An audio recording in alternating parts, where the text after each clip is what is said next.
গৌতম দা, আপনার কাছে ওই একই প্রশ্ন। নেতৃত্ব ছাড়া এই আন্দোলন, সেইভাবে তথাকথিত নেতৃত্ব ছাড়া আন্দোলন কতদূর এগোতে পারবে এবং তার ভবিষ্যৎ কি? এবং আমরা জানি প্রধানমন্ত্রীর ক্ষমা প্রার্থনা করা হয়েছে কংগ্রেসের পক্ষ থেকে, বলা হয়েছে প্রধানমন্ত্রী যেন ক্ষমা চান।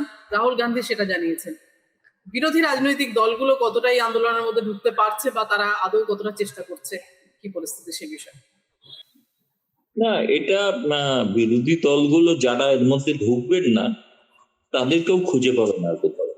মানে এটা একটা গণ অভ্যুত্থান ভারতে আমরা দেখছি, সেই অভ্যুত্থানে যদি তরিত না হন তাহলে তাদের অস্তিত্ব, তাদের কোথাও ভোট মানে সংসদীয় তো রাজনীতিতে থাকবে কিনা সন্দেহ আছে এক।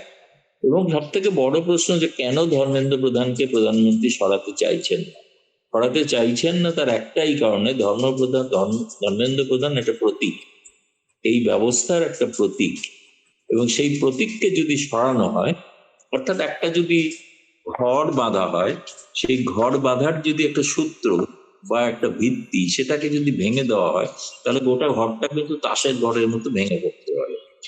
ফলে যে সিস্টেমটা এতদিন ধরে তৈরি করা হয়েছে তার একটি অঙ্গ হলো ধর্মেন্দ্র প্রধানকে সরানোর অর্থ হলো বাকি সিস্টেমগুলোর প্রতিও কিন্তু এটা একটা চ্যালেঞ্জ, এটা একটা প্রতিবাদ।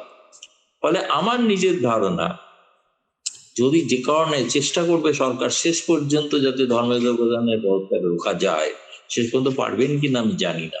একে একে কিন্তু প্রশ্ন উঠবে অনেক কিছুই।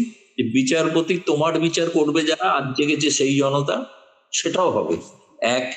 দ্বিতীয়ত যেটা হবে সেটা হচ্ছে যে প্রতিষ্ঠান এতদিন ধরে নিরবিচ্ছিন্ন ভাবে আমাদের তথাকথিত নির্বাচন কমিশন একতরফভাবে এক ধরনের মানুষকে ভোটাধিকার থেকে বঞ্চিত করে রাখছেন, তার বিরুদ্ধেও কিন্তু এটা একটা প্রতিবাদ। ধীরে ধীরে এর ব্যাপ্তিটা অনেক, এটা বোধ হয় যারা শাসক শ্রেণী তারা কিছুটা উপলব্ধি করছেন। এই কারণে উপলব্ধি করছেন যে দ্রুত বাকিরা সবাই চাইছে সরকার যেন দ্রুত এটা সমাধান করে ফেলে, নাহলে বলিউডের নেতা, বলিউডের অভিনেতা অভিনেত্রী তারা এটাতে ঝাঁপিয়ে পড়ছেন, ক্রিকেটাররা পর্যন্ত এতে সামিল হচ্ছেন, মন্তব্য করছেন। সমাজের যারা উঁচু অভিজাত শ্রেণীর লোকেরা তারা বিষয়টাকে বিপদ হিসেবে দেখছেন। তাদের বলাটার কারণ হচ্ছে তারা এটাকে বিপদ হিসেবে দেখছেন। তারা যে একটা প্রাসাদ গড়ে তুলেছেন সেই প্রাসাদ আক্রান্ত হতে পারে, সেই ভয়ে তারা বলছেন সরকারকে দ্রুত এটা সমাধান করুন। সমাধানটা এই যে যেটা দাবি এই মুহূর্তে তো আর কোনো দাবিতে ওঠেনি এখনো পর্যন্ত, অন্য জায়গার ক্ষেত্রে যেটা হয়েছিল দাবিটা গিয়ে রূপান্তরিত হয়েছিল যে প্রধানমন্ত্রী বা রাষ্ট্রপ্রধানের পদত্যাগে।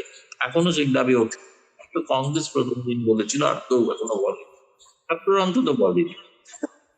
কিন্তু এটা একটা প্রথম ধাপ, এই ভয়টা কিন্তু ছাত্র শ্রেণী পাচ্ছে। এটা যদি ঘটে, ফলে যে কারণে এটা যতদিন সরকার আটকাবে এই মুভমেন্টের মোমেন্টাম গতিবেগ ততটাই বাড়বে। এবং শেষ পর্যন্ত কতগুলো ঘটনা আছে, খুব বিখ্যাত উক্তি যে every event has it on momentum. ফলে একটা মোমেন্টামের যে পরিণতি সেটা স্বাভাবিক পরিণতিতেই এগোবে আর। ফলে এটা দেখা যাক এখন কি দাঁড়ায়, এটাকে কিভাবে ধামাচাপা দিতে পারেন কি পারেন না সরকার, সেটা দেখার অপেক্ষায় আমরা থাকবো। কিন্তু এটা হচ্ছে এই আন্দোলনটা আমাদের ভারতের তথাকথিত সাধারণ মানুষের বিরোধী, মানুষের অধিকারকে কেড়ে নেওয়ার যে প্রতিষ্ঠান তৈরি হয়েছে সেই প্রতিষ্ঠানের বিরুদ্ধে এটা লড়াই।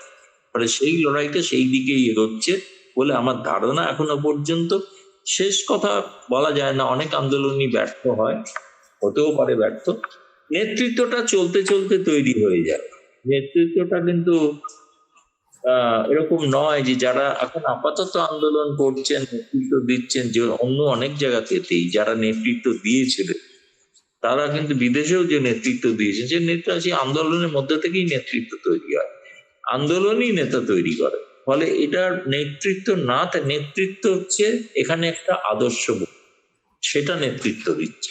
সেই আদর্শবোধের পেছনে সকলে আছে, জড়ো হয়েছে।